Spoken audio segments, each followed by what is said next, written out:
We just have one question for you on today's show. Do you read Sutter Cane?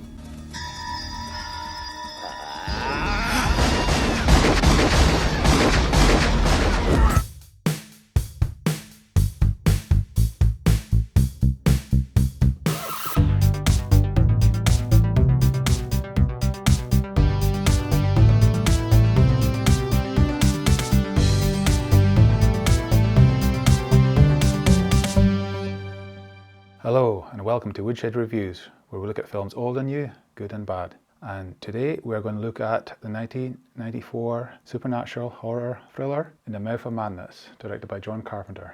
Or officially, John Carpenter's In the Mouth of Madness, because the boy likes to have his name in the film title.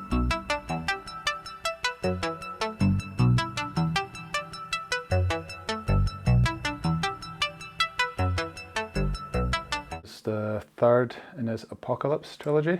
So apparently, yep, The Thing being the first one, Prince of Darkness from 1987, I think, 88 maybe, being the second one, and then finally what we're looking at today, In the Mouth of Madness. Loosely connected, I think, would be the phrase. Yes, this is my first time watching the film. I hadn't seen it before. It's your choice? It's one of the more overlooked Carpenter films. It's one of my... I like it a lot. I think it deserves a bit more credit than it gets, a bit more praise than it gets. You're waiting to hear about my them, aren't you? Your what? My them. Well, every paranoid schizophrenic has one. A them, a they, an it. And you want to hear about my them, don't you? Sam Neill. And a great performance for me.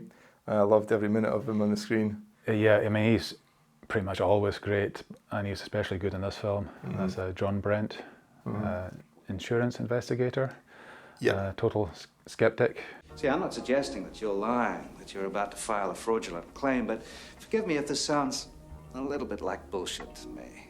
You know, if you burn down your warehouse and try to claim insurance on it, yeah, he's on your case. Yeah. And he's got to find out if you're telling the truth or not. Yeah, you'll uncover the reality of the situation. If you want to pull a scam, don't make your wife a partner. And if you do, don't around behind her back. And he's quite arrogant about that, and he's about to have a bit of a fall from grace. I can see. Excuse me? He sees you. Right, tell him I say hi. After a successful case, he's attacked, or potentially attacked, by an axe-wielding maniac in the street. That's right. Yeah, a great shot looming in the background. Yeah, it's kind of classic John Carpenter, isn't it? A figure in the background. You're supposed to be watching what's in the foreground, that your attention's taken away. This guy comes through the window directly for Sam Neill and asks him an enigmatic question. Do you read Sutter Cane? So Sutter Cane, I suppose we should say, is basically Stephen King in this world. Although Stephen King also exists in this world. Yeah. So he's kind of he writes similar kind of books to Stephen King. So a little more kind of mixed with like maybe Lovecraftian that's kind right, of stuff. Because there's a big Lovecraft influence in this film, isn't there? Yeah, names of things and everything, and the creatures as well. I would say are a bit more Lovecraft than King, I would say.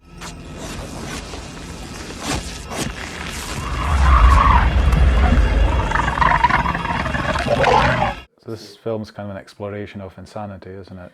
And what's real and what's not. That's just sort of, is, you know, Sam Neill is almost like a classic unreliable narrator at this point. But not at the moment. We're sort of like, he's been attacked, he survives it when there's a police intervention to take down the axe-wielding maniac. And then later on he's called to his next case, which involves the disappearance of Sutter Cane, this author he's become a phenomenon at this point. Yes, and reading his book sends you a bit crazy. Cane's writing has been known to have an effect on his less stable readers. Effect like what? Well, disorientation, memory loss, severe paranoid reaction. People pay money to feel like that? It's cute. Put it in the press kit. And they're awaiting his next book, which is called In the Mouth of Madness. So it gets very meta very quickly at this point. Sam Neill's called in to try and find where he is. He suspects it's a publicity stunt. He's not totally wrong about that, as we find out. I know you are wrong. How am I wrong? Because you're right. You're half right. This was a hoax. We did send Kane away on a publicity stunt, only he never showed up. He's a bit sniffy about Sutter Cane novels. Yeah. They're kind of trashy, below him, sort of, fodder for idiots, I suppose, Anyway, your books suck. He's on the case, he's getting paid for this, so he decides to read some Sutter Cane. And then whilst doing that, immediately he starts to kind of go into some kind of nightmares within nightmares within nightmares.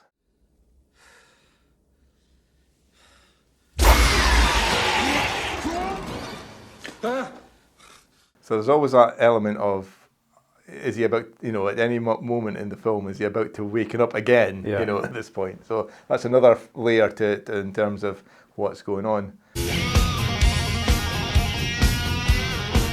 So he kind of deduces from the front cover artwork of half a dozen or so of Kane's novels, a map, and it points to what was thought to be a fictional town, Hobbs End, within Kane's novels. So it's a little bit Stephen King. He has similar sort of like predilections for New England and that, does he? Right, I think Lovecraft as well, wasn't Oh, it? right, okay. I think he's got connections there. Yeah. So he travels there with Lydia. Yeah, so it's quite a surreal journey there, isn't it? Yeah, they do eventually, through almost pure magic, find themselves at Hobbs End. I mean, effectively, they find themselves in the midst of the upcoming novel In the Mouth of Madness, which no one has properly read at this point because Kane has disappeared.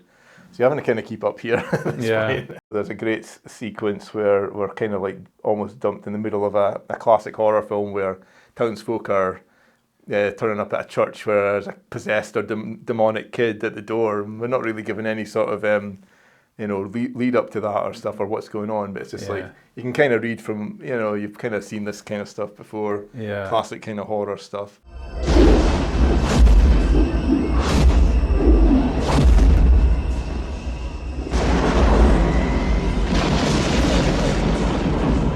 And it turns out that his writing is coming true, and that it's all playing out in this town. It wasn't a real place until he wrote it, and this is providing like a doorway to these ancient beings that are coming through to sort of reclaim the earth, maybe, or something, is it? Something like that, yeah. All these kind of old demigods, I think. So they're trying to take over reality, I guess, or find a way back into the world. Yeah, and we kind of see a little bit of that, because I guess we didn't kind of say, but it's kind of like topped and tailed the film with Sam Neill in a mental institution. That's right. We see him being taken into the mental institution at the start. He's in a straitjacket and in a padded cell. And he's yelling, he's not insane. Yeah. I'm not insane. You hear me? I'm not insane! Another aspect is that this story that we're seeing is being told by Sam Neill's potentially mentally psychotic character to David Warner's character, who's come in to sort of hear his story. Okay, So, yeah, of course that's another interpretation, isn't it? Could be, could be. Keep up. This is not a Sutter Cane story. This is not reality. Not reality. Not reality. This is reality. Hear that? Reality. Not reality. Reality. Extremely meta. But he manages to, as I said, escape into the real world. Manages to get back eventually via a great bus journey scene. Another nightmare. Another great Sam Neill scream for the ages. Absolutely. Back to the publisher, played by Charlton Heston. Of course, yeah. Small part, but bringing his gravitas to that role. Yeah, good to see him. He informs him that, don't know what you're talking about. You delivered the manuscript to me months ago. The book's being published. There's a movie being made. And who's Lydia? And Lydia wasn't real. Kind of furthering the idea that Sam Neill is just gone completely bonkers at this point. In the Mouth of Madness is being released. People are going mad to get this book. Yeah. Sam Neill turns up and has become the axe-wielding murderer. Like the book? I love it. Good. Then this shouldn't come as a surprise.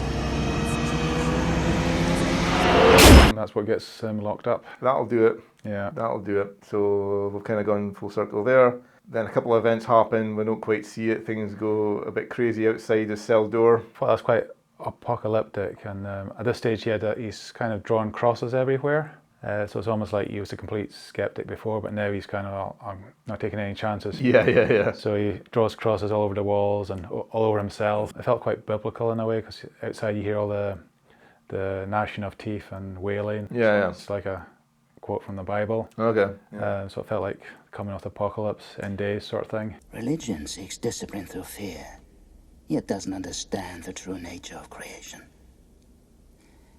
No one's ever believed it enough to make it real. Yeah, I think that was loosely what Carpenter was trying to do with tying these three films in together. I can get more with Prince of Darkness. I'm not sure I kind of totally buy it with the Thing connection with that, but certainly Prince of Darkness does have a similar kind of feel to it than that. So, yeah, fair enough, it's his films.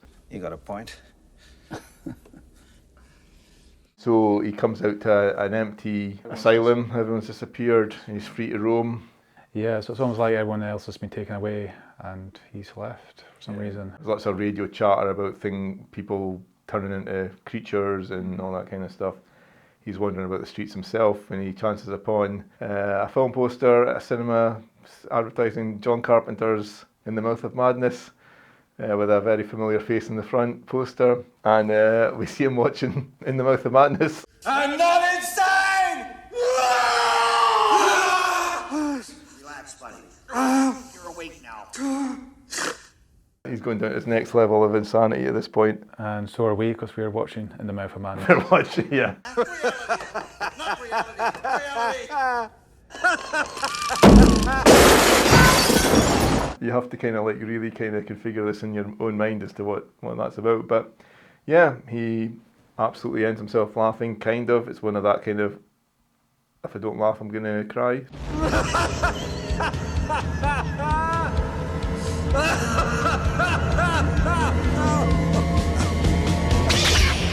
Then we cut to that great Carpenter theme tune, which we've not spoken about, the Mouth of Madness theme tune. Mm-hmm.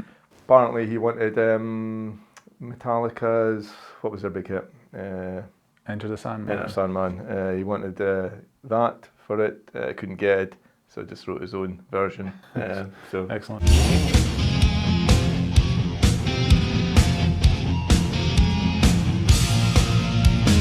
Well, that. Yeah, well, I've really enjoyed it, Yeah, because good. I hadn't seen it before, and it felt like a classic Carpenter, so it's good Yeah. to see another classic Carpenter. I haven't seen all his other films, Halloween, The Thing, etc. it's one of my top ones of his oeuvre, I would say. So Yeah, and Sam Neill held the picture together so well. He's such a good actor, and yeah, you're just on the journey with him. I think he definitely sells it. I think that it's a film that without a really strong, solid performance like that, it could have been much less. It could have been half the film that it is. Yeah. It's also a lot of fun. I mean, we're describing lots of horrible things, people going insane, monstrous kind of visions, and the end of the world. But there's a lot of humour in it as well. Yeah, it's not really an offensive film or anything like that. It's quite an easy watch. Yeah. Like you said, a lot of fun. Mm. Not too scary. No. I think, yeah, even if you're not like horror buff or anything like that, or you're put off by that kind of thing, I think there's nothing. Is there anything really gruesome or that in it? Nothing too extreme. No, I don't think so. No. There's just glimpses of stuff you see, and Yeah. there's some gory bits. Sure, yeah. But a lot of it's left to your imagination. Yeah, which is the classic kind of way to do these kind of things. And they do have some creature effects, and most of them are pretty good. I think the old lady in Hobbs End, when you see her down in the basement, that was maybe, that felt a little cheap looking to me. I wasn't really convinced by that, but there's a sort of monster kind of baby growth thing coming out of Kane's head at one point. Yeah. And then we've got like Sam Neill's running down the hallway and he's being chased by all these things. That all looks really good. Yeah. Looks really great. And it's just enough, because you kind of have to show something, but you've also, if you show too much, then it kind of spoils the illusion, I think. And yeah, thoroughly love this film. Not seen that huge amount of times compared to a lot of his other films, but it's definitely up there for me. So. Yeah, that's great, and it makes you question reality, doesn't it? Because I was thinking about it the next day. It's like, You know, we're always fed narratives via the media, what's going on, what to do. And you accept that as the reality, yeah. And what if that reality changes? A reality is just what we tell each other it is. Sane and insane could easily switch places if the insane were to become the majority. You would find yourself locked in a padded cell, wondering what happened to the world. Okay, well, we give Woodshed ratings. Gosh, for Month of Madness. Yeah, well, it's a great film. I would say 3.5 logs for me. Okay, fair. I'm going to say 4. I could possibly push up a bit, but I'm going to go with 4. I think that's pretty solid. 4.5 maybe feels a bit high. So I'll go with 4. I thoroughly recommend it if you can get a hold of it. Definitely. And yeah, we'll leave it there. Yeah, excellent film. A lot of fun. Check it out. Do you read Sutter Cane? Okay, that's all we've got for you today, and we'll see you next time. Cheers. This is a rotten way to end it.